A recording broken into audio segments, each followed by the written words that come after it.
We can't let them see our notes. No. We don't need any notes.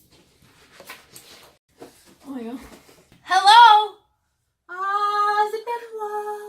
C'est Benoit. I don't know the words. Hello. Hello from the other side. I don't know the words to that one either. I don't know either. I don't have time to listen to the radio. The radio. How old are we? I don't have time to listen to MTV. You put my cassette tape in there and VH1. how you work this thing. When I was little, I didn't want to take naps. I thought they were a waste of time. Now I feel differently. What are you going to do today, Amber? I think I'm going to sip some margaritas by the pool. Gather all my millions. I've got all the time in the world. This real estate life. That's right. I slept until 10. Got 10 hours of sleep. You had your masseuse come over and your pedicures and manicures. She speaks the truth. I was a real estate rock star. Blah, blah. Start over. Hey guys, and welcome to this week's episode of Real Estate Rockstars. We're going to be talking about the life of a realtor. You know it's going to be sick. So, before I got into real estate, I thought my realtors worked like 10 hours a week. You know, they just sat around at their pool, sipped their margaritas, watched soap operas. And whenever someone would call to see a house, they'd go show that one house one time, write a contract on the spot, and then go back to the pool and wait around for that check to come in the mail. Boop! That's exactly what I thought, and I know a lot of you do too. So today we're going to take you on a journey through the typical day of a real estate rock star. Stick around And take some notes. So when you guys wake up, you get your coffee, you have breakfast, maybe you have to hustle some kids around, get in your car. You're on time. And you go to your work. A realtor wakes up and we've gotten about 5 hours of sleep, and in that time we've got 14 missed calls and 5 missed text messages and 75 emails.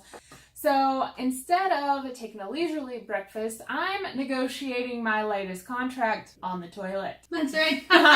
Doing your makeup while you're on speakerphone with a seller. What happened over the last 8 hours while everybody else was asleep? And you didn't have time for breakfast, so you drove to the office, and thank God that there's some donuts there that the title company brought 3 days ago. Are they still good? You think I'll die if I eat this one?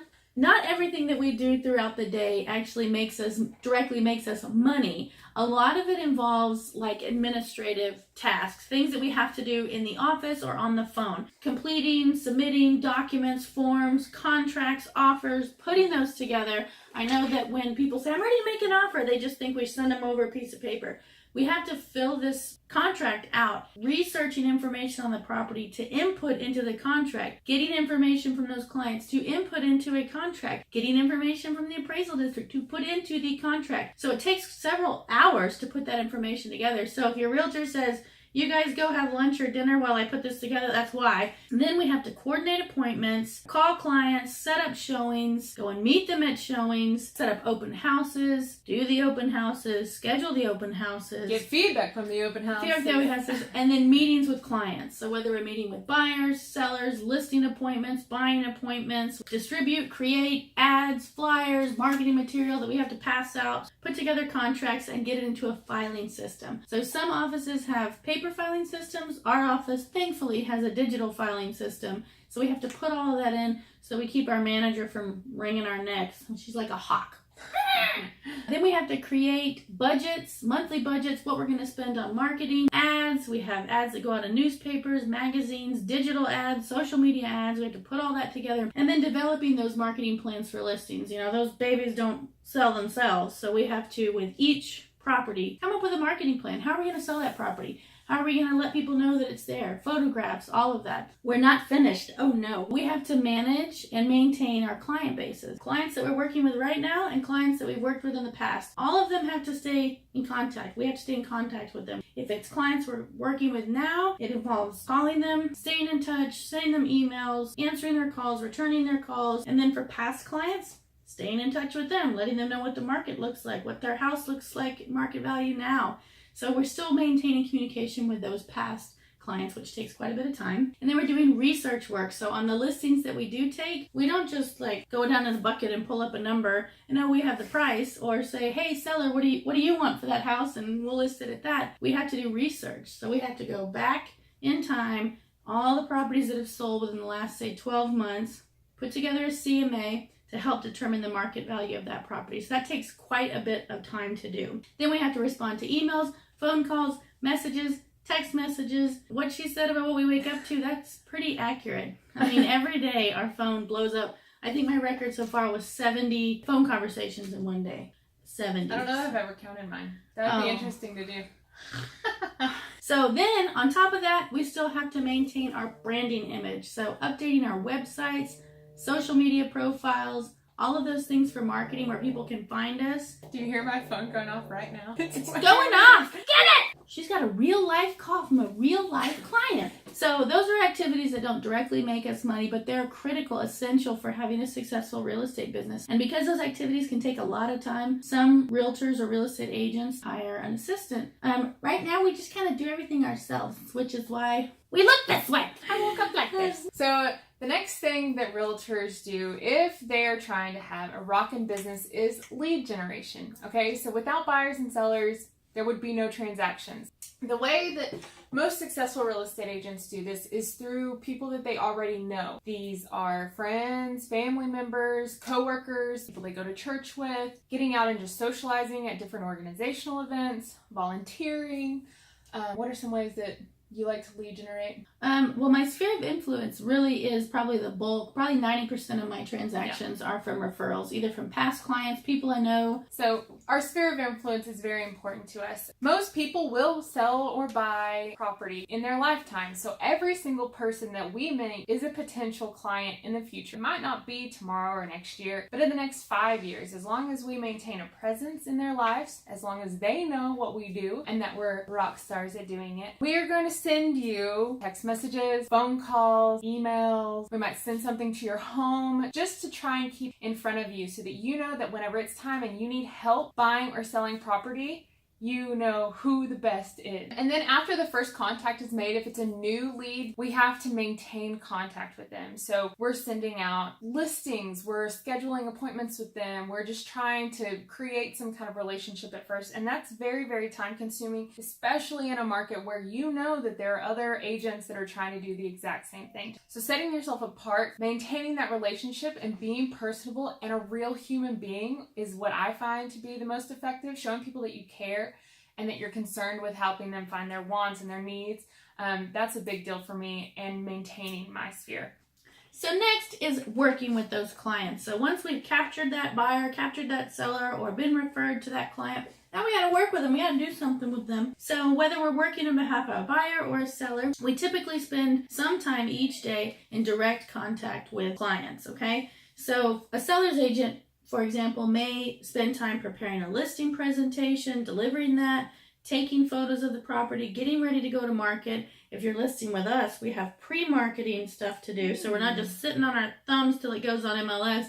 We're going to get that property advertised and get those feelers out and get it going. So that takes some effort. Staging the home, getting it ready to go to market. Anything that we can do to help the property sell as quickly as possible and for top market value.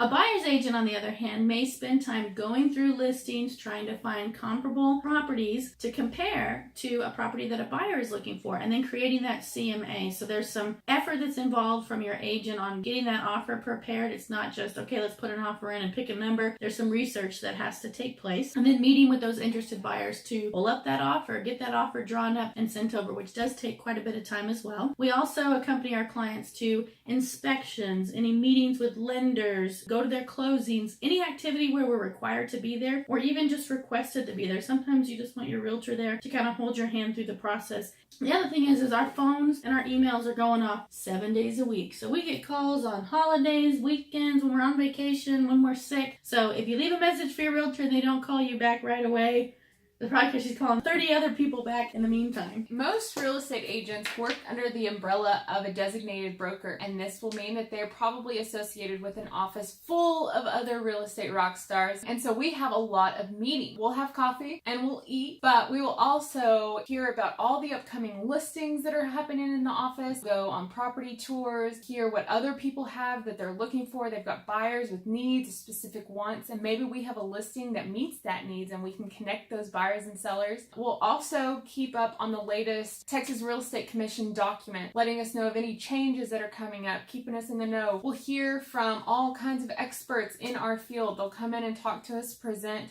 so that we are staying on top of everything that's happening in our market so we can be the best for our clients. Some agents also will go on to property tours. The benefit of this is that you're getting in there, and sometimes pictures can be deceiving, but being there in person is a whole nother thing. So you get to see property, you get to put your hands on it, see all of the cool elements, or maybe it's a fixer-upper and you can tell people, listen, it needs all new floor, it needs some new windows, a fresh coat of paint. So this will give us firsthand experience about what a property is like so that we can tell our buyers, this is what this property is like. I've been there. I think you would really like it. I know the pictures don't look like it, but this might be the one for you. Or if we're helping out a seller, we can say, you know what, I went into this property, it was almost identical, and this is gonna help you set your price. Because I know what your competition is, or I know what sold last week that looked just like yours. It's also helpful for sellers to have a caravan or a property tour with agents from that office to come and give them critical feedback. You know, a lot of times agents will show a property and not give any feedback to that listing agent. Their buyer's just not interested and they don't give any feedback. But the seller can get critical feedback from the agents that come to that property tour that another agent may not tell them, or a buyer may not have the gall to tell them. So it's a really important time. So if you're listing a property, make sure that they bring agents from their office on a property tour to see your place and give you some feedback. On top of all those things that we have to do, we also got to keep our license. So we have continuing education. You would not believe the amount of continuing education that we have to do. Certifications, designations, just basic continuing education in order to keep our license active. If we are licensed through the state, Amber and I both maintain real estate agent licensure with the state of Texas, and also we're a member of the National Association of Realtors, which is a realtor. So you have a realtor and a real estate agent. There is a difference. Maybe we'll talk about that on a different show, but we do maintain both. So you have your real estate agent for the state and a realtor for the National Association of Realtors. So that involves quite a bit of work. So not only do we have to do the continuing education, we have to pick the subjects in which we're going to do it if we want to specialize in a certain field, whether it's farm and ranch, commercial, luxury. That involves some time, and that's time that's usually done at like 2 or 3 o'clock in the morning. So bottom line, folks, we are really busy. Real estate agents balance their time between the administrative and non-money making activities and the actual money making activities of closing transactions. So oftentimes that means spending time at the office, traveling, go to meetings, spend time with clients, doing showings. Most agents have a long list of daily activities, things that are scheduled that can change with like little or no notice at all. There's never a dull moment around here. So there may not really be a typical day in the life of a realtor, but this kind of gives you a little bit of an idea. Okay guys, that's it. So if you know a realtor, give them a hug, a pat on the back, give them a cookie, because they probably need a nap. Take them to lunch. That's right. We work hard, and we want to work hard for you. So give us a call, follow and like both of our business pages, and now we have a Real Estate Rockstars Facebook page. Whoop, whoop. And make sure to stay tuned for next week's episode of Real Estate Rockstars. And remember, we could give you 21 reasons to work with us, But you're only going to need one. Bye! See ya!